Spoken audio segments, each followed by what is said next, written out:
Hello, and thank you for joining us for today's webinar, Build Your 2019 MSP Pipeline and Explode Your Sales Growth. I'm Amber Noble, a marketing specialist at Barracuda MSP, and I'm happy to be moderating today's session. Today I'm joined by Brad Stoller, National Director of Business Development at the PT Services Group. During today's educational webinar, Brad will take us through some creative tips to boost growth and make lasting impressions with those prospects you just can't seem to get past the doorstep. Before we get started, let's do some brief housekeeping. During the webinar, if you have any questions, feel free to share them using the questions or chat panels to the right of the Zoom webinar screen. At the conclusion of the webinar, you'll be prompted to complete a brief polling survey. Please take a moment to tell us what you think so we can continually improve the content and quality of our online events. Now, without further ado, I'd like to hand it over to Brad to begin today's presentation. Take it away, Brad. Okay, thanks, Amber. And as always, I'm really excited to be here. And Barracuda has been just an awesome partnership with PT Services Group, and I always look forward to coming on board and sharing some things that I've learned from MSPs all over the country. And I don't know if for those of you who I've not met yet, I spent all 2018 in an airplane and a car traveling and meeting with MSP owners and really getting an idea of, hey, what's working for you, what's not working with you, what's struggling, tell me what your pain issues are, and see if we can do something that can help out. So really a lot of the webinars that we do today are really a culmination of all the things that I've heard from people just like yourselves, on this webinar. And so it's kind of exciting, and we love to share and help people. So again, if you haven't, if we've never met, my name is Brad Stoller, as Amber said, and I am National Director of Business Development at the PT Services Group. It's kind of funny because everybody asks what you do, and I says, well, I guess I'm in sales, but what I really feel like, I really feel like we're in the sales consulting business, but we don't charge for it. Because that's what we end up doing, is we're helping our clients making sure that they succeed, and what we're doing today is really just a part of that. So, but again, I just want to thank Amber and Barracuda. I always feel very fortunate and blessed to be part of the Barracuda family. So, well, let's dive in today, and what we're going to talk about is covert ways to build your 2019 MSP pipeline, and that translating into, of course, exploding your sales growth. And just a couple rules here. I know this sounds crazy. It's a webinar. Why should we have rules, right? The rules are this. I'd like to make this interactive. So if you have something you want to share, or maybe I touched on a point, maybe you don't agree with something, it doesn't matter. Put something in the chat box, or put a question in. Between Amber and I, we'll be checking, and you may have some good suggestions. This really is all about sharing great ideas, and I wish I could say I had them all. I don't. So if you have something really good you want to share, by all means, please speak up, or I guess write up. Okay. So with that in mind, all right. So guess what we're going to talk about today? Does this feel familiar to any of you? I mean, let's face it. As owners and managers of MSPs, we have a lot of challenges. We have a lot of demands placed on our time, and it always seems like no matter what, just not enough hours in the day. Does anybody feel that way? So you know what happens. The last thing on the list is we want to make sure we get our back office taken care of. If we have that running smoothly, that's great. And then somebody quits, and you got to hire and retrain. You got all these demands placed on your time. And what seems to always end up getting hurt is our sales and our sales prospect, and that gets put on hold. We don't always have the time for that. So let's make 2019, let's make sure that it's time to get your time back so we can make more sales for 2019 and stop being this little guy dancing around inside that clock. So here's what we're going to be covering today. And we're going to focus in on not wasting your time and using the time that you have to be as effective as you possibly can. And there's definitely a system that you can do, to accomplish that. So the first thing is, who should we really be targeting when we're talking about filling up that sales funnel. The other part of that is, this may seem a little controversial to some, others, you know what I'm talking about. Who should be actually be getting rid of as far as our own customers? Who's driving us nuts? When should you spend time on prospects? And when should you realize that maybe this prospect isn't worth fighting over and let's move on? We also want to make sure that our ISRs, whether you do this internally or if you outsource that function, to a company such as ours, are they going to be up to the challenge to make sure that you don't waste your time and hurt your sales in the long run? And then there's going to be some other things that we're probably going to chat about. And some of those things you might be, if you have some suggestions or things you want to chat about, and if we have time, make sure you put them in the chat, and we'll talk about those as well. So where do we start with this? Well, first and foremost is we do have to know everything about our own company. So what are we really good at? And I think you guys probably know this. And if you're not really sure, ask your employees, ask some of your good customers, why are you still here with us? And they'll tell you, and then you're going to find out what you're really good at. And it's not always what you think it is, by the way. So I'd encourage you to ask your employees first. If you got a couple good, hopefully you got a couple good customers, take them to lunch and, get their feedback. What are we really good at? And then I also ask the question is, hey, what do we need some work on? What are we weak at? How can we improve? And then when you hear the first two, then you're going to understand what your capabilities, or I like to call them your core competencies. That's kind of a fancy way to put it, but you're going to know where you stand. So what we're going to be doing then is we want to know your best customers. We want to find out who they are. And once we identify them, we're going to go over and figure out the demographics. Those are the, how many end users, that kind of thing, where they're located, what type of industries. Psychographics, which is basically how they think. Behaviors is, how they act. And also, what are the issues that you're solving for them? And this is really a really big deal, because if you understand your clients and you understand what their issues are, not yours so much, but if you understand their issues, you are at a whole different level than 90% of the people that walk through that door, and maybe even 95%. That's an estimate, of course, but I see it every day. So the more you understand them, obviously the more successful you're going to be. That will translate into higher sales. I don't know how else to put it than that. So how are we going to locate and identify our best customers? Well, I don't know if you've ever seen how this works, but I have a system that I use. I grade, if we talk on the phone, I hate to say this, but I am going to grade you. And I'm going to grade to see if we're going to be a good fit or not. And if we're not a good fit, I owe it to the person that I talk with to let them know that. Look, Mr. Smith, you sound like you've got a great company, everything, but I don't know that we can really, really be a good fit for you. I just don't know that we're going to be able to get the type of return that you're looking for your money. I don't think our expectations are necessarily lined up properly. And I don't want to do anything that is really going to hurt either one of us. So with that in mind, I'm going to move on. So we do need to grade your current customers. And how you can do that is if you list out key characteristics about all your clients, but list out the characteristics that you feel that are prevalent with everybody. And here's a few. These are just examples. But how easy is that particular customer to work with?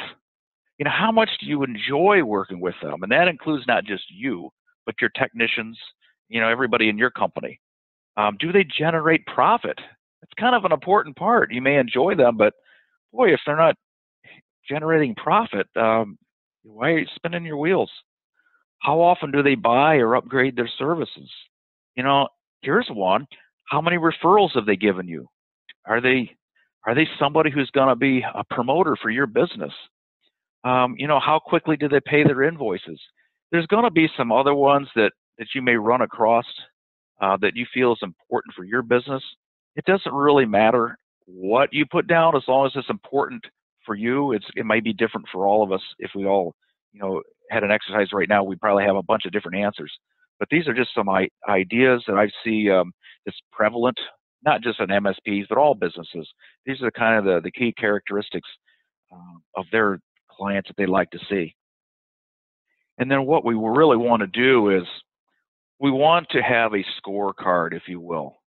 It does not have to be complex. It's better if you keep it simple and just grade them on a scale, A, B, C, and D. An A being your highest score, and a D is, you know what a D means. It's not very good. So why do you have them, right? But grade them on all these, and then make sure you get at the bottom where you get an overall grade. And this is going to be kind of important as we're moving forward. And if we're going to have 2019 be a great year, your best year, you're going to have to be able to do those things that do not waste your time and are the most profitable for you. So we're going to grade these.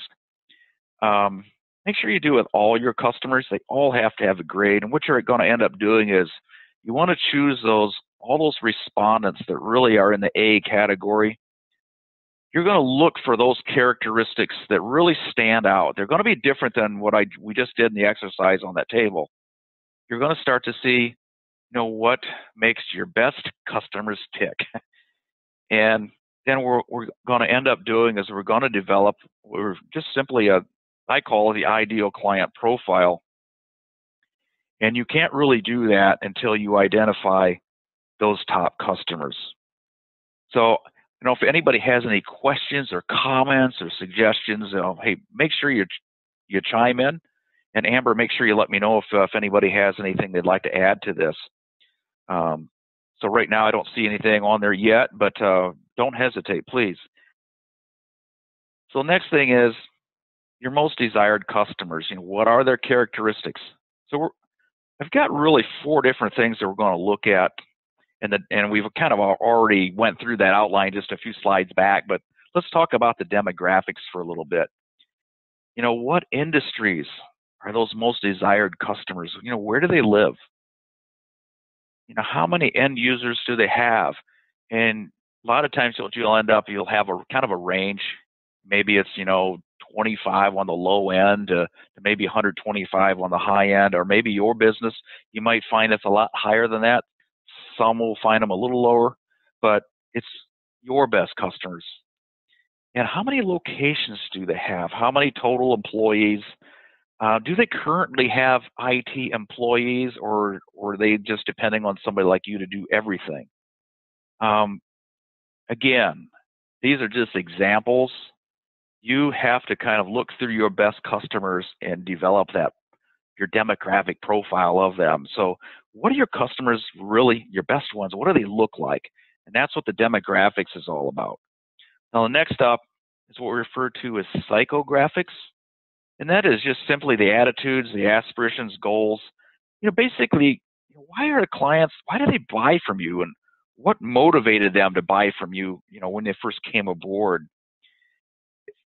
And some of this is just really about, what's their attitudes towards technology and how that relates to business. Again, their goals and desires, how they spend their money. And what I mean by that is, I don't mean do they use cash or credit. What's the process to get an approval before they just take something new on? And then your best customers, you just talk to the business owner and he or she just makes a decision like right on the spot, and they say, let's do it right away. Now, some you may find that are like that. Others, maybe they've got a small board of directors that they go through. And again, there's no right or wrong here. It is just what is right for your business and what your best customers are. And make sure you understand what their worries and fears really are. And again, how do your best customers think? And that's part of that profile we're going to develop here in a little bit too. Next part of that is the behaviors. And that's the actions they take you know, and relative to the services that you provide, and you know how they make those decisions on what to buy, when to buy, and how to buy. You know, really, are they impulsive? Do they do they want to see all the details? Again, those are the questions, and you might start to see some trends pop up in your best customers once you identify those. Why do they continue to buy? You might want to think about, you know, how did they gather information on you before they bought from you? Were you the only one that stopped in? Did they have others? Did they talk to other business owners? Those are the types of things that you want to know. How are they affected by price, quality, and value? I will say this. I know most of our customers, price is important to them, but it certainly isn't the only thing to them. I think we're very similar in our business. If we have a client that's all they care about is price, I'm probably not going to rate them very high, because we want to make sure, hey, if you want the cheapest ones out there, don't care about the results, then we're not the ones for you. Okay, and I think a lot of the MSP owners that I've talked to have felt the same way. So it's quality and value. You know, those are the types of things. A lot of the best customers tend to put more of an emphasis, you know, on the value that they give, or that you can bring to their business, not just how much you charge. Again, I mentioned this a little bit earlier, but what was the trigger that brought them on board with you? What happened? Was there something that happened that when you stopped in, was it a timing issue? You just happened to be there? Did they like what you offered versus others? What is that? And again, you have to dive a little deep. Spending a little time on this is really, it'll pay off very, very well. So again, how do your best customers act? And the last part of this, really just understanding them. What are their issues? And again, this is your best customers. It's not for everyone out there, but once you've identified, let's say your top 20%, that's what I would identify. Most of those will be A's. You might have some A and a few B's that are straggled in there. If you've got C's and D's as listed as your best customers, you might want to rethink that a little bit. But what are the problems your clients have that you solve? And if you understand what it is and the value that you bring to your clients, that are your best clients, guess what? All you have to do is really replicate that to to find more, just like the ones you already have that you really enjoy working with. So you're going to understand psychologically a little bit more of who you need to deal with. Again, find out why those clients need you. What is the cost if they do business with no IT help at all? For example, what reason I put that on there is, what if they didn't have you? Gosh, think about that. I know they have to pay you hopefully on a monthly recurring revenue basis. So if you're charging them, let's say $2,000 a month, how much would it be if they didn't pay you? Would they have to hire an IT staff? You know how it goes, and it's probably going to be a lot more than what you're charging them. So trying to think about that. What does that cost? They have a few people in house, and you're going to have they're going to have experienced IT people, and they're also going to have the inexperienced. What is the cost of that if it's not you doing it and they do it in house? Make sure you understand that, so you pass that on to your prospects in the future as well. Any other issues that you feel are issues that your current clients face? And right now, I know there's a big thing. Obviously, security is big. We hear all about data breaches and people with mobile devices. It's on their minds. So if you feel that you've got a way that really can help solve that issue better than anybody else, then wonderful. Then we're off and running. So again, understanding what are your best customers' issues and how you solve them is huge. So the next part of this, developing that ideal customer profile. I've actually come up with what I call my target client profile for the MSP industry. I'm not going to go through all of this because we don't really have to go through all, but I'm going to just highlight a couple things on here. But it really ties into what we just talked about, those 4 areas. it's really just so, why do we do what we do? There's a worksheet in there that you just basically can fill in the blanks. It's a nice little tool. I have searched and searched and searched all over to try and find somebody who had a good, simple tool to work with. And I was really struggling to find somebody that could actually be geared towards MSP. So I just developed one. So it's not complicated, but hopefully you'll be able to get good use out of it. If you would, just put in the chat box, if you would, say, hey, Brad, send me the, the target client profile, or just send me the profile. That's all you need to do. And I'll get word, so I'll make sure that you get a copy of it. But here's a sample of, here's one of the pages right out of the worksheet itself. But you can kind of see the demographic, psychographic, behavioral, and the prospect, the client issues. And I did put on there, looks like I have a couple questions here, so hang on a second. Send me. Okay, great. Thank you guys for putting that. I'll make sure that you guys get a copy of this. But if you notice, the second column over is just simply I call it the A range. Those are your A prospects. And for example, end users, 35 to 75, that might be your sweet spot. So the reason this is important, if you have somebody calling and they're focusing on, hey boss, we got appointments for you. We got tons of them today. Really great. We're so excited. And then your salesperson, or maybe it's you that gets out there and you find out, well, gosh, they only have 3-4 users. Why am I wasting my time? Okay, so this is a nice guide that we can use, and I'm going to show you how you can tie this in a little bit later.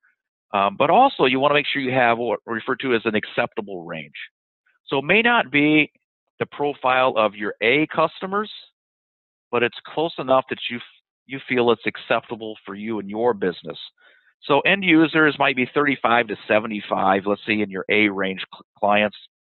But in your B clients, and they're acceptable, they're still profitable, maybe you go down to 20 and maybe up to 125. So you kind of have to go through and fill in this, and then eventually we're going to work in so we really have it nailed down who our really good prospects really are, so we don't bring in those ones that just they suck all our energy out and we don't make any money. And you know what I'm talking about. The ones that your techs, when they see it's, oh no, it's so and so again. Nobody wants to answer the phone, and you know how it goes. Okay, so moving on. So what are you going to do once you have your ideal client profile set? Now, what do you do with it? Well, here's some things that this is where you're going to save some money, even if you do it 75% accurate. You're still going to save money if you do any direct mail at all. You can start understanding that I don't need to hit this industry. So don't send the direct mail pieces out there. That just saved you some money. If you understand a little bit more about those types of businesses, again, if you do Google ads, you can tell Google, who you want to target, the area, the demographics, where they reside, all those kind of things. Again, the better you get at this, you are going to save money on your direct marketing efforts and campaigns and dollars. The other part of this is the appointment setting. Again, whether you do it inside or whether you hire somebody like us to do it for you, those lists we really want to have as targeted as we possibly can. And again, by industry, size of clients, that's really going to help whoever you have setting those appointments. And what's really the magic and how this works is we're going to come up with qualifying questions. And if you have gone through, I'm sure you all have, or you wouldn't be here today. We've all had new customers, okay? So, but when referrals are one thing, I mean, even in referrals, you find some are not as good as others. Darn it, sometimes you take a client and you do it because you've got a good client that referred them, and then you find they don't fit. But we're going to start coming up with these qualifying questions once we get this new client profile. This is really critical, and we do this at PT Services. We spend a lot of time on making sure we come up with qualifying questions, so we don't waste your time when you go out on those appointments. So some of the questions on how you go about doing this is your customer characteristics. We're going to use that to formulate those questions. So when your appointment setter, again, whether you do it internally, or whether you have somebody like us do it, doesn't matter. We're going to, as soon as we get that appointment, let's say for next Tuesday at 10:30 in the morning, we're going to say, hey, Mr. So-and-so, before Brad comes out to see you next Tuesday morning, there's just a few things that he wants to make sure before he meets with anybody, so we don't waste your time and we make sure there's a fit. And if there's not, we don't want to necessarily, again, waste your time. But we're just kind of curious, how many people do you have actually that use computers in your business? And you're going to go through maybe a list of, let's say, 5 to 6 key questions. And this is how you get rid of those that don't fit. And if they don't fit, let's say if they meet your range of the end users, let's say they got 35 end users and that's in your range, that's good. Let's say one of your key questions could possibly be, how many total employees do you have? And you don't want to work with anybody that has 1,000 employees. They're too big for you. Okay, so if that's the case, then okay, they're immediately disqualified. So your appointment setter, you'd have to make sure they're trained properly and how to bow out gracefully. But that just saved you time. In many cases, it's a half a day that you just saved. So again, part of our onboarding process is we make sure that we understand, and we'll even help you develop these qualifying questions because it is such a big, big deal. The next part is, now that you've identified who you want, we really also need to figure out who we want to get rid of. And I know this sounds kind of funny, but bear with me for a second. There's a thing called the Pareto principle. And I don't know if you've ever heard of this or not, but the Pareto principle, I believe it's a French economist that came up with this years and years and years ago. It's been around for hundreds of years. We've better known as the 80-20 rule. What that means is 80% of your profit generally comes from 20% of your clients. On the flip side, 80% of your problems also come from 20% of your clients. So if you can figure out, who those 20% that are giving you all the problems, then okay, then we have to figure out a way that maybe it's in your best interest to not have them around anymore, so you can focus on more A and B prospects. So with the client scorecard, we're going to start looking at the bottom 20% of your grades. And now you really have to decide if they're worth keeping or not. And I know this whole thing was about how can we make 2019 your best year ever, and here we're talking about getting rid of your clients, right? Gosh, you work so hard to get them. But bear with me, because I think you'll understand what I'm getting at. I'm not saying fire all 20% of your bottom. Hey, if you're a C or D, you're automatically fired. Now, hang on, that's not what I'm saying, but you do have to make a choice. If you want to continue working with them, or whether you adjust how you work with them. And you need to really decide, hey, if they're profitable, if they're hard on your staff, these all have ramifications. If you have too many that are hard on your staff, they're not going to enjoy working for you. They're going to demand more money, or they're going to quit, or they just quit anyhow. I think you probably understand where I'm coming from on that. So once we have identified those bottom 20%, so how do we bow out gracefully with these problem clients? And I'm just kind of curious if anybody has gone through this. If you have, throw a suggestion out there. I'll be more than happy to share it right now. So if you could, maybe just take a second, fill that in, and I'm going to go through here real quick. But I'd like for a couple of you to share, what you guys do or what you think would be appropriate. So the first thing, oops, we got somebody already. Let's see. Got raise your price. Okay, excellent. That looks like that's from Leslie.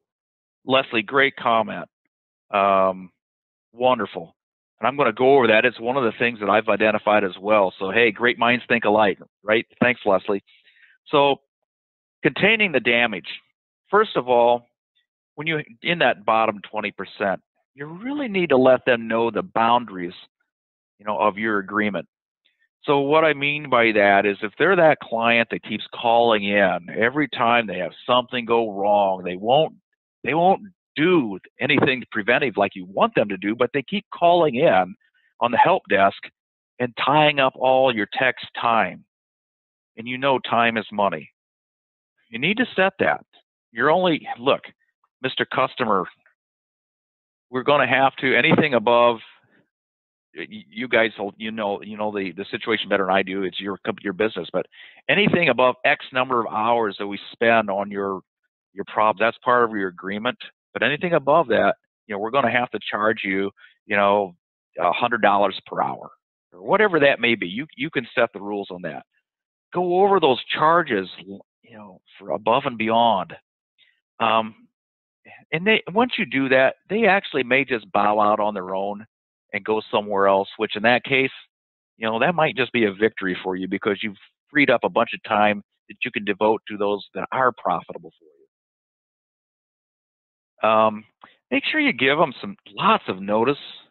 Let them know that you're no longer able to provide the type of service that they really desire from you.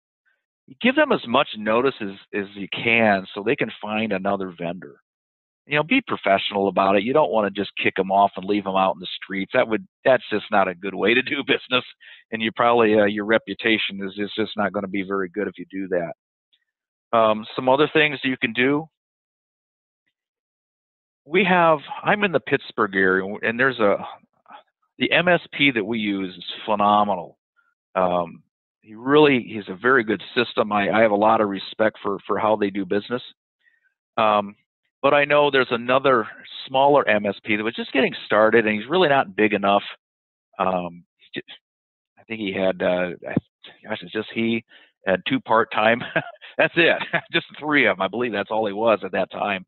But I know that our MSP would actually refer clients that didn't fit very well for him, and the other gentleman would take them. And it helped him out as well. So it can be a win-win for everybody. So let them know if there's another MSP that might be able to help them. Make sure to communicate with that other MSP, what your issues were with them. Again, be professional. It just really goes a long ways when you do that. And you might find that you're helping everybody out. Let's see, we have another comment. Christopher, let's see, to keep them from coming back time and time again, make sure you provide good and thorough documentation to the new provider. Christopher, we're thinking along the same lines. Perfect. We're right on the same wavelength here. So awesome. Good comment. Again, I can't stress enough, keep it professional.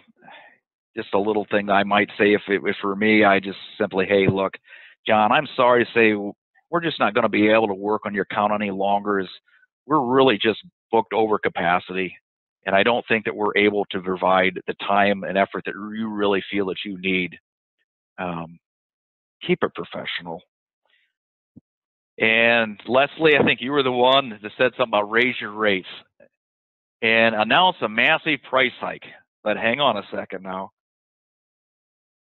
On the 20%, you may charge what I call the the PETA factor, which is pain in the you-know-what factor. And I might charge a surcharge of 20% higher than my best customers just because I have to or they're not profitable. This usually does the trick, by the way. So when you announce that price hike, but you also have to be prepared because they may actually choose to stick around. But if they do, hey, it's a little bit more manageable for you or a little bit more acceptable for you because at least you're going to be profitable with the rates that you're going to charge them. So I hope that that makes a lot of sense of how to bow out gracefully with those problem clients. Leslie and Christopher, thanks for your comments. Right on. So here's something else that I came across. Why on earth would you ever want to waste time on someone who's just not going to be a good fit? I ran across this book when a couple of us from PT, we went down to Robin Robinson. I'm sure most of you have heard of Robin Robinson. She's extremely successful, very, very good. And we usually recommend if you're having some marketing issues and just don't understand marketing, she is the go-to lady. She's awesome. But she kind of led us on to the book called High Probability Selling. So I'm going to give her credit for this. If you haven't seen this, buy it. That's all I'm going to tell you. Just buy it because it's really, really good. And there's a lot of psychology there of why on earth you wouldn't want to work with everybody. And it's really can be an eye-opener.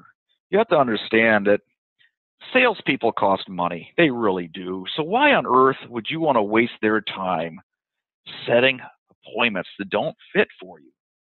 Yeah, and worse yet, hey, you might be that salesperson. So why would you want to waste a half a day going somewhere that you're just not going to be a good fit? They're going to drive you nuts. People are they're not going to want to work with them. It's going to drag your entire company down. So don't do it. Again, use qualifying questions to make sure that they fit, and do not waste time trying to convince somebody to meet. If they want to meet, great. If they don't want to meet, you're better off, maybe taking their word for it. They don't want to meet. You might be finding out, and the book High Probability Selling goes through this, but just move on. There's plenty of fish out there. Just move on to somebody who really wants to work with you. And again, there's a lot of costs associated with wrong prospects, but in the appointment setting, your internal, your sales, one of the things that everybody that I've talked with, they struggle with this a bit, but when they use a non-qualified list, think about the hours and hours and hours that your inside sales rep is calling on the phone. Again, whether you outsource it, whether you do it in-house, it doesn't matter. Somebody's making calls, and if they're wasting time on a bad list, you're not going to get very good results. They're going to set those appointments up, and they're not going to be qualified. You're going to go out there, waste your time. You're going to be angry. You're going to go through cash like crazy. It just doesn't work. So set appointments with people who waste the salesperson's time just is not a good idea. From a salesperson standpoint, here's some things that they're going to waste their time writing up proposals for people who just aren't going to be a good fit. How much time does it take to write up a proposal? Gosh, you get your engineers involved. Those of you who are owners, you may be involved with that process. If you're not, good for you, good system, but eventually it's going to hit you. But the big thing is they're missing out on opportunities to find people who do fit. I would rather that they have fewer sales, but the sales they make are the ones who are profitable, they fit, and I don't have to go burning through my staff just because they brought in somebody who didn't fit very well. Some other costs, again, technicians. I think maybe you guys are starting to get the idea of this, but the techs, you get those customers in, that's all they want to do is just call you when there's a problem. Oh my gosh, there's just a tremendous increase in those service calls. The workload per tech goes way up and your profit goes way down. They become overworked and they end up maybe not even wanting to, they just go someplace else. On your side, if you're an owner or one of the execs, you've got increased stress from putting out fires constantly. It's hard to keep your staff motivated when they don't want to be there. Salespeople don't make money and they want to move on. The profitability, it's hurt by all the wrong customers, and your profitability is also hurt. Sometimes you just don't get any customers if you're focused in the wrong areas. So I hope you guys are getting an idea for 2019. Let's make sure that we're a little bit fussy, I guess, if that's a good way to put it.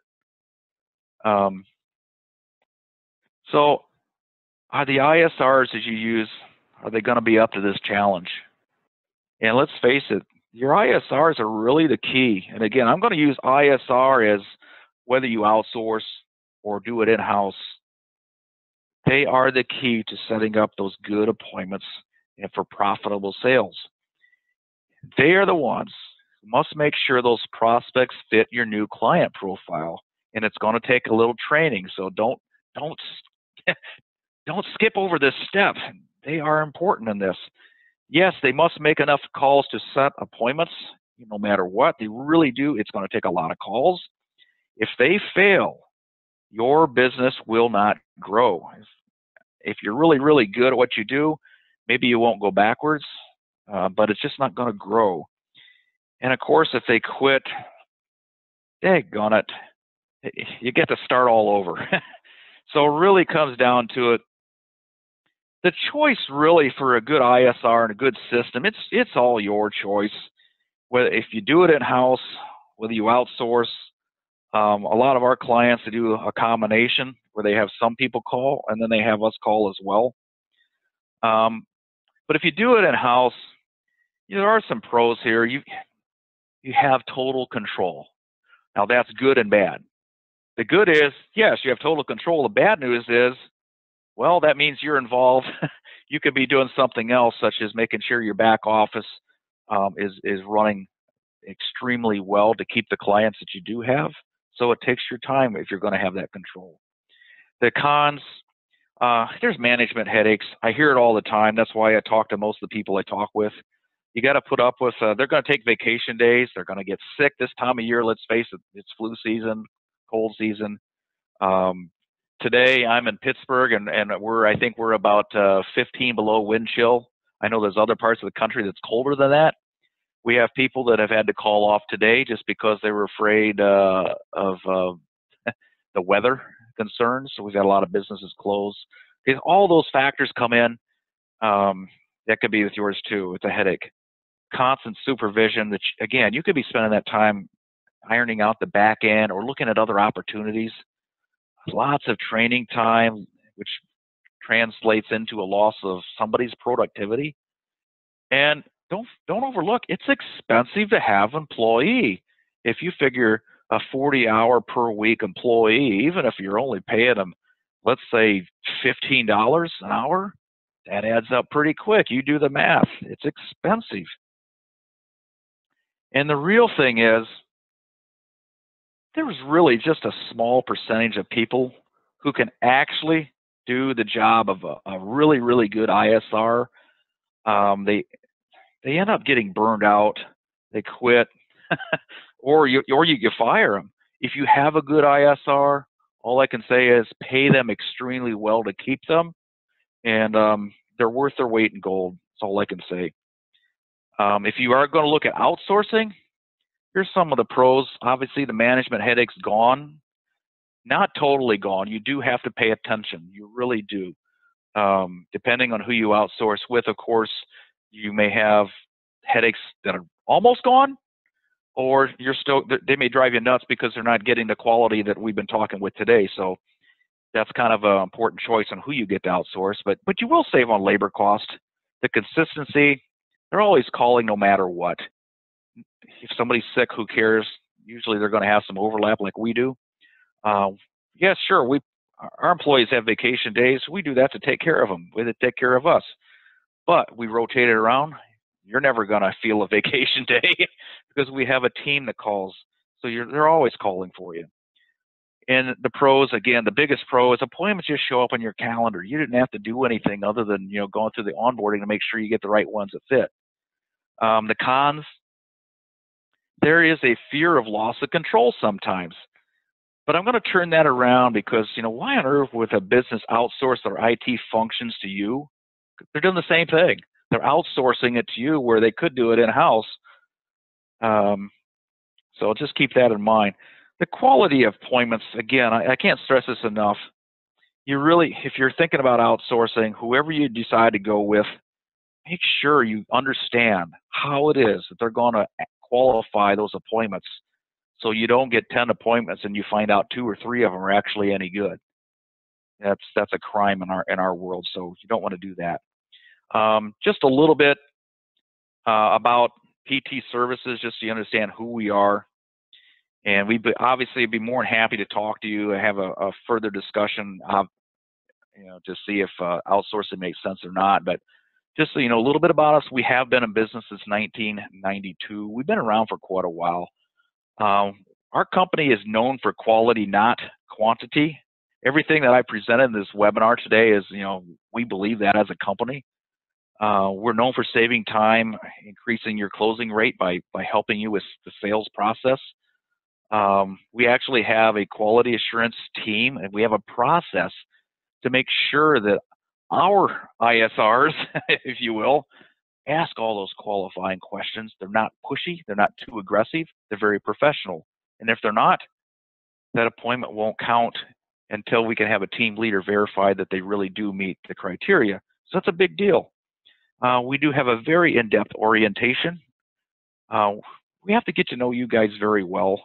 Obviously, if we're going to come up with qualifying questions for you, we're going to want to know, why somebody would want to do business with you. So we're going to help you with that unique selling proposition. We end up having a kickoff call, so we do some role playing and interaction. You guys get to talk with the people who are going to make calls for you. We want to make sure that you're okay with everything in the process. Ongoing, we do what we refer to as return on investment calls, where we'll actually go through your pipeline with you to make sure you understand, and we understand what's going on. And if there's anything we feel there's some hiccups, and we talk about it, and we figure out, hey, how can we adjust so we can all get better? And that's all part of our client success group. Something else that separates us, and I think we're the only ones who do this that I'm aware of, but we have one-on-one Sandler sales training with a certified Sandler sales coach. We do that with all of our MSPs. And generally we meet, depends on your needs, but we normally would ask that you meet with 3 individual times for anybody who's gone on those appointments. It's really about helping get through those colder in nature appointments, if you will, where they don't know who you are. And it's all about increasing your closing ratio. And this is another example. We have ongoing webinars, once a month, every middle of the month, just for sales ideas that can, it's all about helping you guys close more business. And, we don't have any long-term contracts, so the only thing we really want to do is we want to make sure you succeed, because if you don't succeed, then obviously you're not going to want to stay around. So we bust our tail every day to make sure that we can meet your expectations. So really, you kind of need to think of us as we're the MSP of the internal sales and appointment setting program for your company. So how can we help for 2019? Well, first of all, we want to make sure that we help you with that client profile. We want to do everything that we can to make sure we have quality appointments, but it's really about saving your time, and that's what we exist for. So if you do want to hear anything more about whether or not we might be able to help you in your internal sales process and your sales process in general, I would invite you to get a hold of me, give me a call. The number's on the screen. Or send me an email. That's fine. And also, we do have, for anybody that's on the webinar, we do have a little promo that I'll discuss with you once you reach me. If you would like, just indicate that this is something that might be of interest to you, and I'd be more than happy to reach out to you, and we can go from there. So that's pretty much it.